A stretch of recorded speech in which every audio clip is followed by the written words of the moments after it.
You ever seen a fall from grace so wild it made the headlines feel like fiction? Well, that's exactly what just happened to former NBA All-Star DeMarcus Cousins, except this story isn't fiction. It's messy, it's shocking, and it's very real. Because in the middle of a heated basketball game in Puerto Rico, Cousins didn't just lose his cool. He crossed a line no one expected. Now he's suspended. His contract is gone, fans are banned, and the internet is demanding answers. But what really happened courtside? What pushed one of basketball's most talented big men into total self-destruction? Let's break it all down. It was supposed to be just another game in the BSN, the top professional league in Puerto Rico. Cousins was suiting up for the Mets de Guaynabo against the Vaqueros de Bayamón. But during the game, tension started boiling over. A heckling fan near the court had been going at Cousins hard, trash talk, gestures, and reportedly even personal insults. And then, the moment the cameras caught changed everything. Cousins, 6'10", 270 pounds, walked up to the fan and in what stunned everyone, grabbed the heckler by the groin. The crowd gasped and almost instantly it turned into chaos. Fans started throwing drinks and objects toward Cousins. Security rushed in and just like that, the game and Cousins season spiraled out of control. The league wasted no time. DeMarcus Cousins was hit with a suspension for the rest of the 2025 season. The BSN handed down a $4,250 fine on the spot with an additional $5,750 under review, totaling a possible $10,000 hit for the incident. But it didn't stop there. Just hours after the footage spread across social media, Cousins' team, the Mets de Guaynabo, terminated his contract completely. No final game, no goodbye, just gone.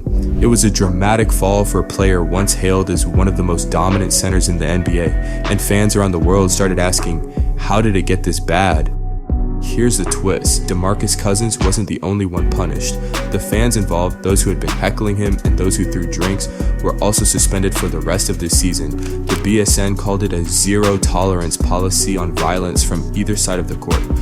Bayamón, the opposing team, was ordered to tighten their security protocols immediately. It wasn't just about the one star losing control.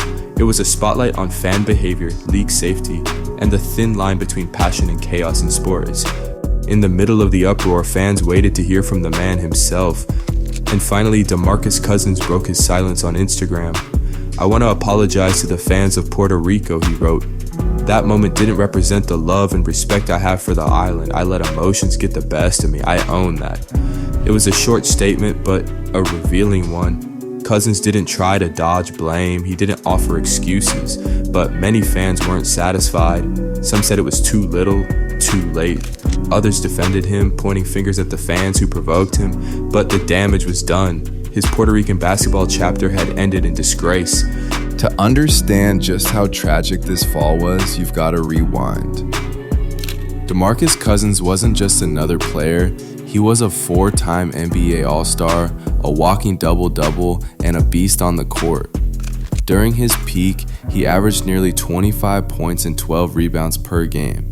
He was once in line to become the best center in the league, but then came the injuries. An Achilles tear in 2018, an ACL tear in 2019. Just as fast as his rise, Cousins' career started unraveling. He bounced between teams, Golden State, the Lakers, Denver, but could never recapture that dominance. In 2024, he took his talents overseas, joining the Taiwan T1 League, where he led his team to a championship and won MVP. That performance sparked hope. Maybe Cousins was back. Maybe there was still fuel in the tank. And in 2025, when he joined the BSN in Puerto Rico, fans believed he was starting fresh again. But the chaos in Guaynabo shattered that comeback story before it even began. This wasn't the first time DeMarcus Cousins had made headlines for his temper. During his NBA career, he had a reputation for clashing with refs, throwing technical fouls, and letting emotion cloud judgment. Some said it was passion. Others said it was immaturity. But what happened in Puerto Rico wasn't a technical foul. It wasn't yelling. It was physical contact with a fan, a line you can't uncross. So now the question hangs in the air. Was this a one-off outburst? Or is Cousins still haunted by the same demons that held him back in the league? Some insiders think it's both. The pressure to prove himself, the constant scrutiny, the pain of a career cut short. And when all of that collides under bright lights, Sometimes a man snaps. This incident goes beyond one player. It raises a deeper question. How much pressure is too much? Fans buy tickets and think they own the court, but where's the line between cheering and harassment? And what happens when an athlete, bruised from years of injury and doubt, loses control? DeMarcus Cousins was expected to carry a franchise overseas. Instead, he's now the face of a league-wide meltdown. Maybe this is a wake-up call for athletes, for fans, for league officials. Because what happened in Puerto Rico, that wasn't just about basketball. Right now, DeMarcus Cousins is a free agent again. He's apologized, he's lost his contract, he's under fire. But here's the thing, Cousins has come back before. After every injury, every setback, every trade, he found a way to keep going. And even now, some fans are rooting for one final redemption arc. Could he return to Taiwan? Could another team in Puerto Rico take a chance? Could this be his last dance? Or the start of a new chapter? Only time will tell, but one thing's for sure, everyone will be watching.